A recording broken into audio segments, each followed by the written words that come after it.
Ils en rêvent depuis des années parfois. 4 sur 2, troisième. Action. Clap de début pour le tournage des courts-métrages qui signeront l'aboutissement de la première année de nos étudiants de la FEMIS. Mais déjà, la vue de la ville, en fait, ça sera l'affaire d'un plan. Ça allait au son? Je suis allé chercher beaucoup de choses aussi de ce que j'ai vécu moi et des histoires que je connais de gens autour de moi, quoi.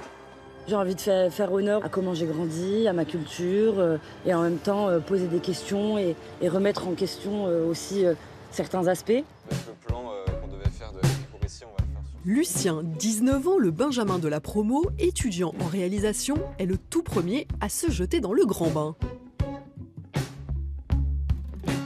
Je fais le premier tournage sur 3 mois de tournage, là, on voit un peu les premières erreurs qu'on peut faire aussi. Ça va un petit peu le crash test en même temps, ouais. La règle est la même pour tous. 2 jours de tournage, 60 minutes de rush maximum pour un film de 7 minutes au total. Essaye de la suivre un tout petit peu plus longtemps, ça arrête plus loin, ouais. Là, on arrive un peu à la finalité de toute la prépa qu'on a fait pendant énormément de temps. Il y a un mélange de content parce qu'il y a des choses qui fonctionnent, de stress avec toutes les contraintes et du fait qu'on ne sait pas forcément sur le moment si ce qu'on fait ça va fonctionner assez bien ou pas. C'est dur d'avoir ce recul. C'est une sensation bizarre en fait. Ouais, c'est blindé, hein. Ouais. Du coup, tu veux t'avancer un peu plus dans la lumière? Ouais, je pense que nous, on ira un peu sur la pelouse en fait, même pour filmer. Le tournage est encadré par 3 intervenants professionnels, au son, à l'image et à la réalisation. C'est Simon Ritt, remarqué à la Semaine de la critique à Cannes en 2022 pour son premier long métrage, Nos cérémonies.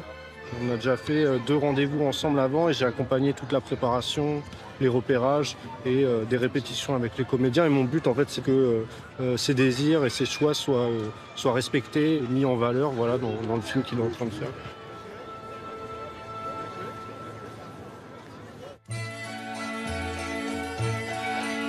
Célia, étudiante en scénario, ne tournera, elle, que dans quelques semaines.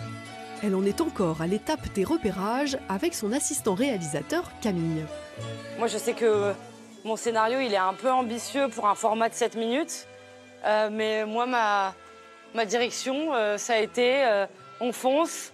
Et si on se casse la gueule, ben on se casse la gueule, c'est pas grave, on essaye, quoi.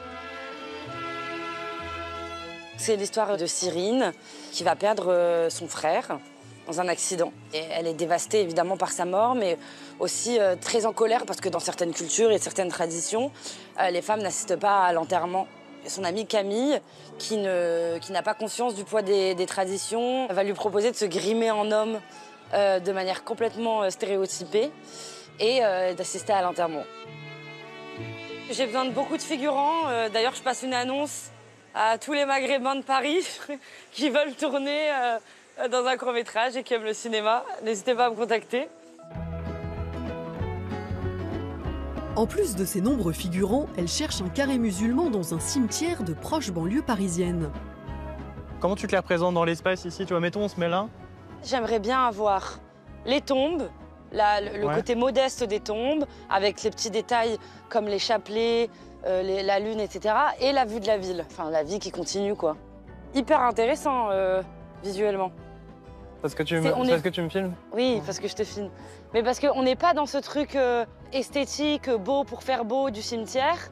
Il y a un truc, voilà, la terre, elle est là, il y a de l'herbe, il y a de...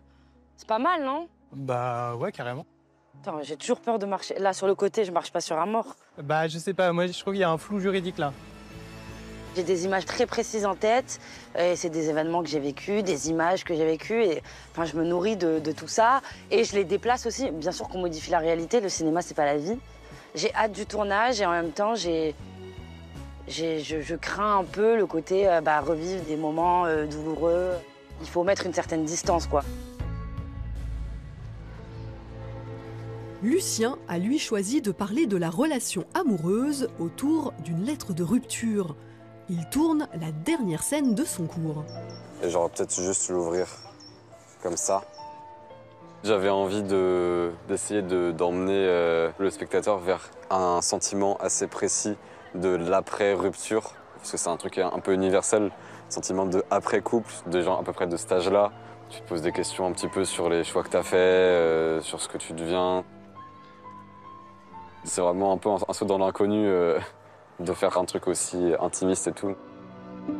Il y a quelques plans où je suis pas... Enfin, j'aurais bien aimé pouvoir les refaire, mais le parc ferme là, donc il va falloir qu'on bouge. On va faire virer. C'est le regard à la fin pour toi. Ouais, le regard de fin, il est parfait. Je suis quand même content d'avoir réussi à faire tout ça. Ça aurait pu être pire.